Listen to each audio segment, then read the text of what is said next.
like to say that addiction is like the equal opportunity destroyer. Right? Oh, It does wow. not discriminate. Uh, it looks a certain way on the outside, partially because of Hollywood, and partially because people who do get addicted or become physically dependent on alcohol or whatever, who have monetary means, you don't see them, right? Yeah. They don't end up on the street. They just go straight to rehab. Ladies and gentlemen, fellow wealth warriors, I have someone very special in the house today. I know that I say that a lot, but this guy is making such an impact on our community, and I just had to put him in here with us. His name is Marcus Abernathy. He's with Sangha. He runs a halfway house for guys coming out of addiction. He has a long history of addiction himself. He cleaned himself up. He got himself back on his feet. He reaches out and helps other people just like him. He's an amazing man. He's very well put together. He's one of those guys that you just want to get to know. And I am so happy to have Marcus Abernathy with Sangha here today in the house. So stay tuned.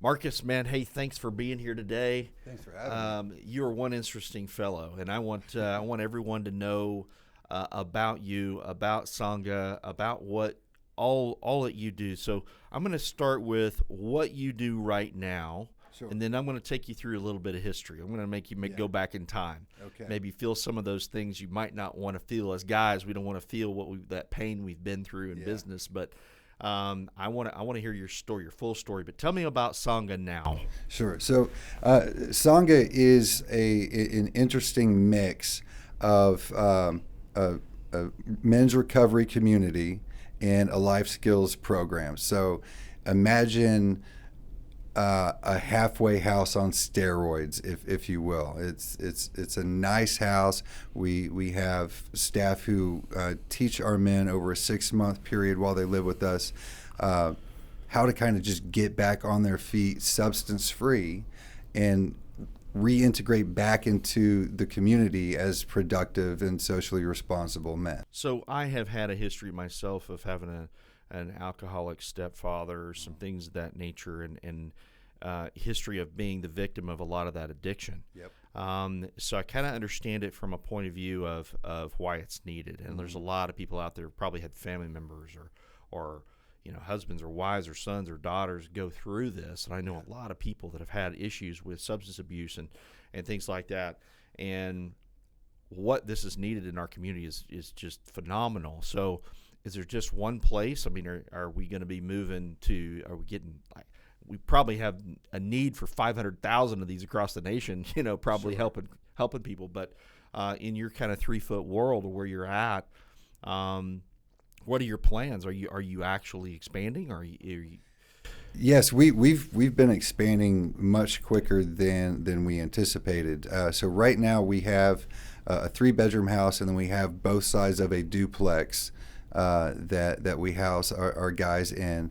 And this coming weekend, we're opening another house. All of these are here in Tulsa, and then by the end of Q3 this year, we will have opened up even another house. So that'll essentially double our capacity from 16 to about 32 guys that we're able to help out. Wow. And this has all been done since 2018. Okay, so what led you to do this? So I'm in recovery myself I was addicted to opioids and then heroin over the span of about 12 or 13 years. And I was introduced to this gift of recovery over a period of time. And this is essentially my effort to pay that gift forward to people. And I'm from Tulsa. I love Tulsa. This is also kind of my way to give back to Tulsa in the best way that I know how. That's the elevator version. There's a much longer version of that story, if you would. I'm gonna dig deeper. I'm not gonna let you get away with that, No, Marcus, that's because fine, I that's want to fine. know. I want to know. That's the thesis on it. Absolutely, because this hits home for so many people, and to know that there's an option like you, in Sangha, and what that can do for them is amazing. So I want to know. Tell me what you went through personally. When was your first I guess, introduction with that addiction Sure. and what you fought in that battle, those demons that you fought, because Mm-hmm. they really are. That's what they are. We're fighting against those things. So Yeah. I want to know, how did that draw you in, number one? Yeah. And then those warning signs that maybe somebody else doesn't necessarily know. They can't see the forest for the trees Yeah. in a lot of ways. So tell me a little bit about what you personally went through. Yeah. So in high school, I drank, I smoked weed. I think I played around with some hallucinogens, but all just very, very social, right? And then I moved on to college and joined a fraternity. So the drinking got heavier. There were more substances around. But still, even though it was heavy use, it was all still pretty balanceable with my schoolwork and my work and everything else, until I got really sick. Middle of my freshman year, I got a bad case of mono, and my throat swelled up so bad that it hurt to swallow anything, so I couldn't eat. So I got prescribed a legit prescription of hydrocodone. And that was my first introduction into narcotic painkillers. No education on what those things were. In any opioid painkiller, essentially, is pharmaceutical grade heroin. Sure. Right? Highly addictive. I didn't know that. I realized that I liked them, and being on a college campus, they're very easy to get. So I just made sure that I always had some on hand for partying on the weekends or whatever. And I kind of stayed using those casually, not every day, until about my junior year. And then when I was 21 years old, the guy who was my best friend in high school was murdered over Christmas break. And I was on my way home I was at school at Auburn, Alabama. I was on my way home for Christmas break when I found out. I just happened to have like a bottle full of those painkillers when I found out. And that pain and that grief was too much, and I learned pretty quickly that if I just take a handful of Vicodin, then I didn't have to feel sad. Yeah. And so that was the thing that kind of rounded the corner for me from recreational use to daily habitual use. And then before I knew it, my body became physically addicted to those pills. So if I did not have them, I would go into a state of withdrawal, which feels like death, honestly. So I just pretty much made sure that I always had some of those in my pocket, and that went on for years. And so what happens then is that my tolerance gets higher, so I'd have to take more, or I'd have to move to stronger drugs. And by the time I was 28 or 29, I graduated to heroin, finding it on the street. And then by the time I was 30, I had lost a number of jobs, a number of friendships. My relationship with my family was very, very kind of becoming untethered. And I went to my first rehab when I was 30.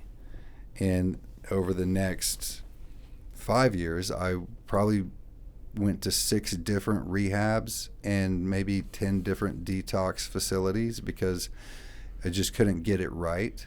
So it took about 5 years for me to even put together any amount of time clean. And the last time I found myself in Phoenix, kicked out of another treatment center, kicked out of another halfway house, living on the streets. And I had been sponsored in 12-step recovery by a guy who he kept up with me even though I was still using and on the streets. And I called him to ask him to meet me for coffee one day. I thought maybe I could scam him out of a few dollars or something. Yeah. And he met me, but he was not alone. He was with a number of other guys, and they pretty much put me in their truck and drove me down to Mexico. I like to say they kidnapped me, but that's not what happened. But they against my will, they took me down to Mexico. They were going on a mission trip. They were going to build a house for this homeless family with a big group of people with this other humanitarian effort. And so while they did that for 5 days, I had to kick heroin in an RV. Oh, wow. Without any, we call it kicking dry. So without any withdrawal meds, without any medical oversight, anything, just, TLC from the guys who were there, who had been through it, who just wanted to see me succeed. Wow. I hated them for it in the moment, but by the time I was done withdrawing and they were done building the house, I was starting to feel better. They drove me back up to Phoenix, checked me into rehab for the last time, and that was February 7th of 2017. Wow. And so I went through that treatment, ended up working for that treatment center and another treatment center. And then at some point, maybe a year later, is when I decided, okay, it's time for me to move back home to Tulsa, and I want to do my own thing. And then that's when the idea of Sangha kind of came to be. So the people that helped you along, do you still keep in touch with them, obviously? A few of them, Yeah. yes, yeah. So how important obviously when someone has an addiction, it's almost like everyone around them just starts hugging the walls. They get away from you. Yeah. These guys actually leaned in. Yeah, they did. And so what you're trying to do in Sangha, and correct me if I'm wrong, but you're leaning in. You're trying to get these guys to say, you're not alone. You're not going through this on your own. Mm-hmm. When I'm a former veteran, so when I'm talking to other veterans and trying to prevent them from committing suicide or things of that nature, same kind of thing. Everybody tends to run from their erratic behavior and all the things they do, but in those quiet moments, typically in the evening, around midnight, you get those thoughts that those intrusive, negative. Everything's self-talk, quiet. yeah. So it's all that's so. Man, that's an amazing story, and to come out of it. I mean, look at you. You look like you're put together. You look like you're educated. You got and there's so many people that have this notion that addicts are just those people just living under bridges or meth addicts, cooking. The whole genre that's around it. It surrounds those people, but there's some very successful people, very college-educated people, those kinds of things. Yeah, I have a master's degree in psychology. That's unreal. I like to say that addiction is like the equal opportunity destroyer. It does not discriminate. It looks a certain way on the outside, partially because of Hollywood, and partially because people who do get addicted or become physically dependent on alcohol or whatever, who have monetary means, you don't see them, right? Yeah. They don't end up on the street. They end up they just go straight to rehab, usually, and then right back to their home or whatever. So what we see from the outside is not the real picture of the representation of like who gets addicted.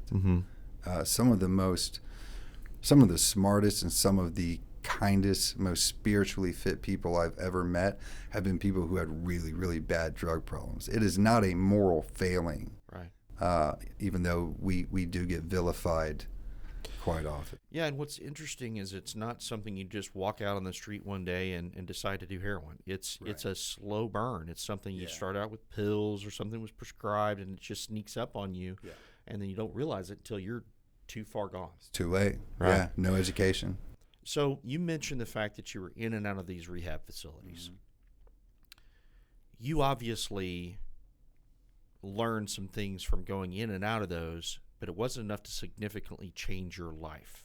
Right. So what was different about you saying, what snapped in your mind that says, okay, I'm done with this, and the other rehab situations didn't solve that issue? So it was it was more of what was going on with me than what was going on at the different places. At all of those places that I went to, they were all very different, but they were all very effective. They all have a number of success stories that go through. The first number of times that I went into treatment, I was kind of doing it for someone else. I was doing it to get my family off my back, or I was doing it to save a relationship, or to not get cut off, or to save a job, or something like that.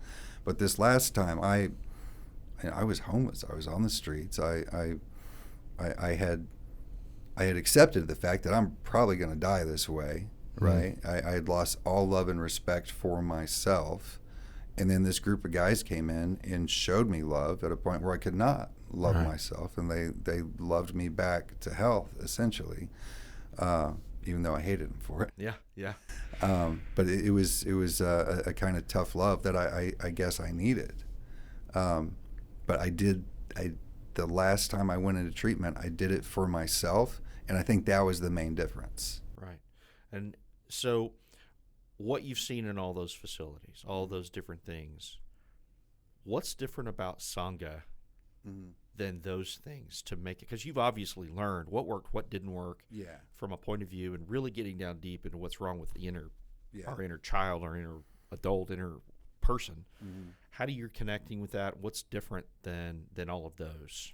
Well, Sangha is an entirely different level of care. First of all, the guys come to us after they've been to like a 30-day rehab situation.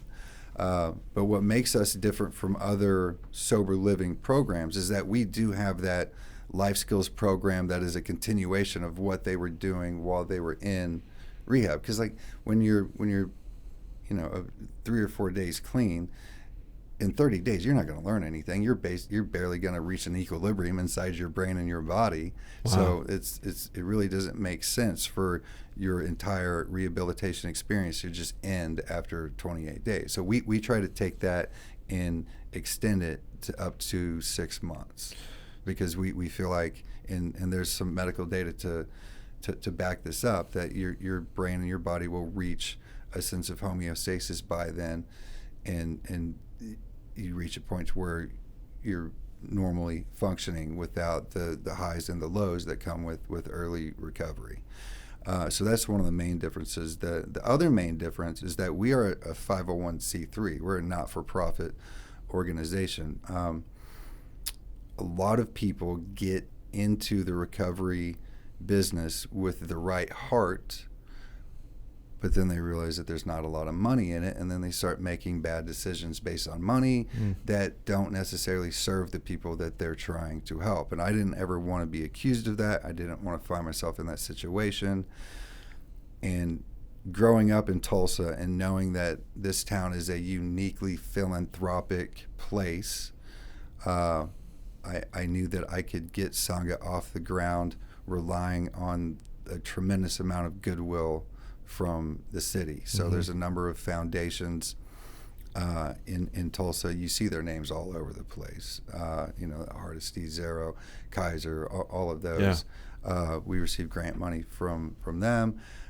Private donors. We have a contract with the state, and all the fundraiser events and that sort of thing. All of that is in place so that I don't have to worry about charging our guys and relying upon the money that they give us to meet our bottom line. Our guys don't pay anything. Oh, that's awesome. Yeah, and I think that's one of the things that really sets us aside from other halfway houses or sober living organizations. So the idea here is to get the word out about you guys, but I'm assuming you guys are pretty full all the time. That's why we're adding more spots. Yeah, we've always got a waiting list. I can't imagine the of course the impact that you guys are making, and the fact that it's almost like if you're going to take a spot, you're going to take this seriously. That's right. And you really do want to change who you are, not for anybody else. Right. That's what I'm hearing. Is because that's when you start to do it for somebody else. Yeah. But my gosh, who sacrifices what you sacrificed to have a 501c3 corporation that is ran correctly, done correctly, and serves such a great purpose, because a lot of these guys are going to be amazingly integral parts of our community when they get done. From whatever and I'm assuming there is there a trade that you kind of help them get into, or things of that nature, that maybe if they were back on their feet and doing things, is there someone out there that you try to plug them into once they're finished your program? Or Sure. Yeah. Over the last 3.5 years, we have allocated a number of resources in this town for guys who want to work in certain industries, if they so choose to use us as a resource. A lot of these guys already know what they want to do. Okay, good. But they are required to work. But if a guy comes to us and says, "Hey, I want to get into construction and work my way up to being a construction manager," we can help get them in that door. So you have those contacts to help plug them in. Yes. Places. Good. And I'm always networking to find other channels and avenues for our guys as well. Well, I hope this can be a source for you, because a lot of these guys that we interview business owners a lot, and when we do that, we're always looking for those people who do want to give back. They and most every business owner that I've interviewed is just, they give back in so many different ways. Right. And to have somebody that is coming out of this kind of thing, there's a lot of trust issues. Yes. Possibly, and there's a lot of things that they have to rely on the leader to know that these guys are confident enough to say, these guys, you can trust this guy because he's done this, he's done that, he's earned it almost. And then they get put into a situation where they can go work for a company and maybe work their way up and prove it for the long run. Yeah. So what would you say to a company that or a business owner that might be watching, that's picking up new ideas here and there, and say they want to reach out to you, and they want to grab hold of this idea, maybe sponsor, but also maybe take in some of these guys once they're completed with the program? What would you tell them about how to get in touch with you, how to reach out, how to help? Sure. Yeah. The first way to get a hold of us is through the comment section on the website. There's a box that will send an email straight to our admin. My personal email is on there. My personal cell phone number is on there. We 100% understand the hesitation sometimes to bring somebody who is in early recovery onto a shift or onto a job, because that person might not be so reliable. We understand that fear. What I would say is that if they have made it through our program, they have done probably the scariest thing that they have ever done, and they have overcome it, and they have proven over the course of 6 or 7 months that they are dedicated to living a better life for themselves. And those guys end up being some of the best workers, some of the smartest workers, and some of the most loyal employees that anyone could ever bring on. Wow. Yeah. And I can definitely see that. If once psychologically, once you get through all the layers of all the pain that they've suffered or whatever, because there was a reason why they got involved in the drugs to begin with. Psychologically, you guys tend to dig deep into that. You have a master's in psychology. Yeah. You know that better than anyone. Yeah, I wrote my thesis on this stuff. That's crazy. Yeah. It's amazing. So all of this basically boils down to, really a huge thank you for what you do in Tulsa.